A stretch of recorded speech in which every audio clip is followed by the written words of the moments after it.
Good morning. Another day, another Dara. Dito kami sa Parañaque, sa may Andox, tabi ng SM Bikutan ni Manang Edwin. Breakfast daw kami. Galing siyang Arca at nagpapawis. Dito daw sa Andox, mag-breakfast daw. Dito yan matatagpuan sa West Service Road ng Parañaque, malapit sa SM City, Bikutan.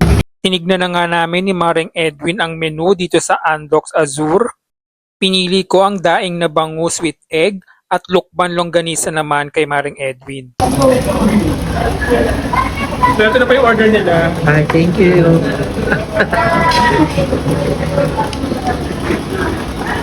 At sinamahan namin ito ng hot coffee. A few moments later. So after namin mag-Andox breakfast, dito naman kami sa SM Bikutan.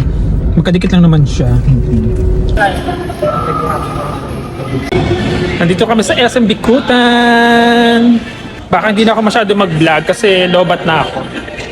At tuluyan na ang na-drain ang battery ng aking cellphone dahil hindi ako nakapag-charge. Buti na lang at dala ko ang isang cellphone. A few moments later. Nandito naman kami sa SMBF.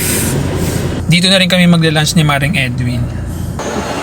Dito kami sa SMBF. Dito na lang kami sa Chowking kakain.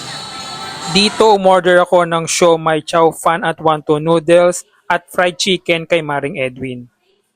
A few moments later. Tapos na kami mag-Chowking. Gusto naman daw magkape ni Maring Edwin.